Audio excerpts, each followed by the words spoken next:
ओम शांति। ओम शांति। ओम शांति। सभी रिलैक्स होकर बैठे, बुद्धि को चारों तरफ से हटाकर पूरा ध्यान भ्रिकुटी के मध्य में। ये मुझ आत्मा का निवास स्थान है। मैं आत्मा इस शरीर की मालिक हूँ। मैं आत्मा इन कर्मेंद्रियों की मालिक हूँ। मैं बहुत बहुत बहुत फोटो में कोई और कोई में भी कोई भाग्यवान आत्मा मैं हूँ कि परमपिता परमात्मा श्री बाबा ने मुझे अपना बनाया है और रोज मुझे गुणों से, शक्तियों से, ज्ञान से भरपूर करते जाते हैं। तो इसी नशे में स्थित होकर वाह मेरा भाग्य, वाह मेरा बाबा और वाह ये ड्रामा। हम सभी आत्माएं अपने परमपिता परमात्मा श्री बाबा के महावाक्य सुने। ओम शांति। आज 7 अगस्त 2024 बाबा के महावाक्य हैं। पहले सुनते हैं मुरली का सार। मीठे बच्चे, याद की यात्रा से ही तुम्हारी कमाई जमा होती है। तुम घाटे से फायदे में आते हो, विश्व का मालिक बनते हो। क्या समझा रहे हैं बाबा? कि जितना योग में रहेंगे, जितना याद में रहेंगे, उससे ही तुम्हारे सारे विकर्म विनाश होंगे, उसी से तुम्हारी कमाई होगी और तुम विश्व के मालिक बनोगे, पतित से पावन बनोगे। प्रश्न, सत का संग तारे कुसंग बोरे, इसका अर्थ क्या है? कहते हैं ना, सत का संग तारता है, कुसंग जो है वो बोरता है। तो इसका अर्थ क्या है? उत्तर, जब तुम बच्चों को सत का संग अर्थात बाप का संग मिलता है, तब तुम्हारी चढ़ती कला हो जाती है। रावण का संग कुसंग है, उसके संग से तुम नीचे गिरते हो, अर्थात रावण तुम्हें डुबोता है, बाप पार ले जाता है। ओम शांति। बच्चे याद में बैठे थे, इसको कहा जाता है याद की यात्रा। बाप कहते हैं योग अक्सर काम में न लाओ, बाप को याद करो। वह आत्माओं का बाप, परम पिता, पतित पावन। उस पतित पावन को ही याद करना है। बाप कहते हैं देह के सब संबंध छोड़ एक बाप को याद करो। कहते हैं ना, आप मुए मर गई दुनिया। देह सही देह के जो भी संबंध आदि देखने में आते हैं, उनको याद नहीं करो। जो भी आंखों से बाबा कह रहे दिखता है, उसको याद नहीं करना। एक बाप को याद करो तो तुम्हारे पाप जल जाएंगे। तुम जन्म जन्मांतर की पाप आत्माएं हो ना। यह है ही पाप आत्माओं की दुनिया। सतयुग है पुण्य आत्माओं की दुनिया। अब पाप सब कट कर पुण्य कैसे जमा हो? बाप की याद से ही जमा होंगे। आत्मा में मन बुद्धि है ना, तो आत्मा को बुद्धि से याद करना है। बाप कहते हैं तुम्हारे जो भी मित्र संबंधी है, उन सबको भूलो। वह सब एक दो को दुख देते हैं। किसी भी मित्र संबंधी को याद करो, माँ बाप भाई बहन किसी को भी याद करो, तो क्या होता है? उससे दुखी तो होता है। एक पाप करते हैं जो काम कटारी चलाते हैं, दूसरा पाप फिर क्या करते हैं? जो बाप सर्व का सदगति दाता है, बच्चों को बेहद का सुख देते हैं, अर्थात स्वर्ग का मालिक बनाते हैं, दूसरा पाप क्या कर देते हैं? उस मालिक को सर्वव्यापी कह देते हैं। यह पाठशाला है। तुम आए हो यह पढ़ने। यह लक्ष्मी नारायण है तुम्हारी एम ऑब्जेक्ट। हर पढ़ाई का एक मिशन और विजन होता है ना, एम ऑब्जेक्ट होती है। तो हमारी इस पढ़ाई की एम ऑब्जेक्ट क्या है? नर से नारायण, नारी से लक्ष्मी बनने की। और तो कोई ऐसे कह ना सके, बाबा कह रहे और कोई गुरु गोसाई तो ऐसा कह नहीं सकते। तुम जानते हो अभी हमको पवित्र दुनिया का मालिक बनना है। हम ही विश्व के मालिक थे। पूरे 5,000 वर्ष हुए। देवी देवता विश्व के मालिक है ना, कितना उच्च पद है। जरूर यह बाप ही बनाएंगे। बाप को ही परमात्मा कहते हैं, उनका असुर नाम है शिव। फिर बहुत नाम रख दिए, जैसे बॉम्बे में बबूलनाथ का मंदिर है, अर्थात कांटों के जंगल को फूलों का बगीचा बनाने वाला है। नहीं तो उनका असली नाम एक ही शिव है। इसमें प्रवेश करते हैं तो भी नाम शिव ही है। तुमको इन ब्रह्मा को याद नहीं करना है, यह तो देहधारी है, तुमको याद करना है विदेही को। तुम्हारी आत्मा पतित बनी है, उनको पावन बनाना है। कहते भी है महान आत्मा पापात्मा, महान परमात्मा नहीं कहते। अपने को परमात्मा व ईश्वर भी कोई कह न सके। कहते भी है महात्मा पवित्रात्मा, सन्यासी सन्यास करते हैं इसलिए पवित्र आत्मा है। बाप ने समझाया वह भी सभी पुनर्जन्म लेते हैं।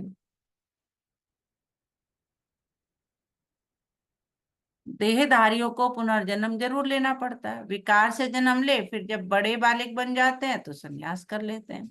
देवताएं तो ऐसे नहीं करते, वह तो एवर पवित्र हैं। बाप अभी तुमको आसुरी से देवी बनाते हैं। दैवी गुण धारण करने से दैवी संप्रदाय बनेंगे। दैवी संप्रदाय रहते हैं कहाँ? सतयुग में। आसुरी संप्रदाय रहते हैं कहाँ? कलयुग में। अभी क्या चल रहा है? संगम युग। अब तुमको बाप मिला है, कहते हैं अब तुमको फिर देवी संप्रदाय बनना है जरूर। तुम यहाँ आए ही हो देवी संप्रदाय बनने। देवी संप्रदाय वालों को अथाह सुख है।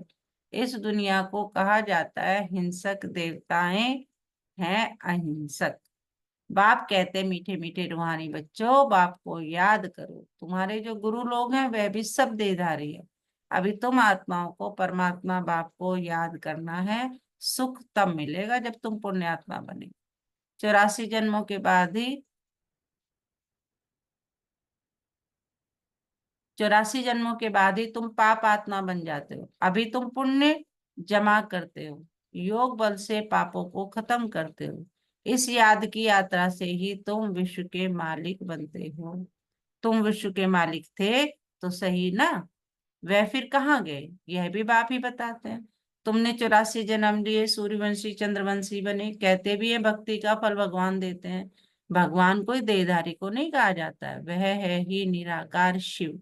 उनकी शिवरात्रि मनाते हैं तो जरूर आते हैं ना। परंतु कहते हैं मैं तुम्हारे सदृश से जन्म नहीं लेता हूँ, मुझे शरीर का लोन लेना पड़ता है, मुझे अपना शरीर नहीं है। अगर होता तो उनका नाम होता। ब्रह्मा नाम तो इनका अपना है, इसने सन्यास किया तब नाम ब्रह्मा रखा है। तुम हो ब्रह्मा कुमार कुमारिया, नहीं तो ब्रह्मा कहाँ से आया? ब्रह्मा है शिव का बेटा। शिव बाबा अपने बच्चे ब्रह्मा में प्रवेश कर तुमको ज्ञान देते हैं। ब्रह्मा विष्णु शंकर भी इनके बच्चे हैं। निराकार बाप के सब बच्चे निराकार हैं। आत्माएं यहाँ आकर शरीर धारण कर पाठ बजाती है। बाप कहते हैं मैं आता ही हूँ पतितों को पावन बनाने। मैं इस शरीर का लोन लेता हूँ। शिव भगवान वाच है ना, श्री कृष्ण को तो भगवान नहीं कह सकते, भगवान तो एक ही है। श्री कृष्ण की महिमा ही अलग है। पहला नंबर देवता है राधे कृष्ण, जो स्वयंवर के बाद फिर लक्ष्मी नारायण बनते हैं। परंतु यह कोई जानते नहीं, राधे कृष्ण का किसको भी पता नहीं है। वह फिर कहाँ चले जाते हैं? राधे कृष्ण ही स्वयंवर के बाद फिर लक्ष्मी नारायण बनते हैं। दोनों अलग अलग महाराजाओं के बच्चे हैं। वहां अपवित्रता का नाम नहीं है, क्योंकि पांच विकार रूपी रावण ही नहीं है ही रामराज। अब बाप आत्माओं को कहते हैं कि मुझे याद करो तो तुम्हारे पाप कट जाएं। तुम सतो प्रधान थे, अब तुम अप्रधान बने हो। घाटा पड़ा है फिर जमा करना है। भगवान को व्यापारी भी कहा जाता है, कोई बिरला उनसे व्यापार करे। जादूगर भी उनको कहते हैं, कमाल करते हैं जो सारी दुनिया की सदगति करते हैं, सबको मुक्ति जीवन मुक्ति देते हैं। जादू का खेल है ना, मनुष्य मनुष्य को दे नहीं सकते। तुम 63 जन भक्ति करते आए हो, इस भक्ति से कोई ने सदगति को पाया है? पूछ रहे बाबा, पाया है किसी ने? कोई है जो सदगति दे? हो नहीं सकता, एक भी वापस जा नहीं सकता। बेहद का बाप ही आकर सबको वापस ले जाते हैं। कलयुग में हम अनेक राजा हैं, वहां तुम थोड़े राज्य करते हो, बाकी सब आत्माएं मुक्ति में चली जाती है। तुम जाते हो जीवन मुक्ति में वाया मुक्ति धाम। यह चक्र फिरता रहता है। अभी तुम आत्माओं को दर्शन हुआ है इस सृष्टि चक्र का, रचयिता और रचना के आदि मध्यंत का। तुम ही इस ज्ञान से नर से नारायण बनते हो। देवताओं की राजधानी स्थापन हो गई, फिर तुमको ज्ञान की दरकार नहीं रहेगी। भक्तों को भगवान ने फल दिया, आधा कल्प सुख का, फिर रावण राज्य में दुख शुरू होता है। आहिस्ते आहिस्ते सीढ़ी उतरते हैं। तुम सतयुग में हो तो भी एक दिन जो बीता, सीढ़ी उतरनी होती है। तुम 16 कला संपूर्ण बनते हो, फिर सीढ़ी उतरते ही रहते हो। सेकंड बाय सेकंड टिक टिक होती है, उतरते ही जाते हैं। समय बीतते बीतते, समय बीतते बीतते इस जगह आकर पहुंचे हो। वहां भी तो ऐसी घड़ियां बीतती जाएंगी। हम सीढ़ी चढ़ते हैं एकदम फट से, फिर सीढ़ी उतरनी है जूमी से, धीरे धीरे धीरे, है ना। बाप कहते हैं मैं सबकी सदगति करने वाला हूँ।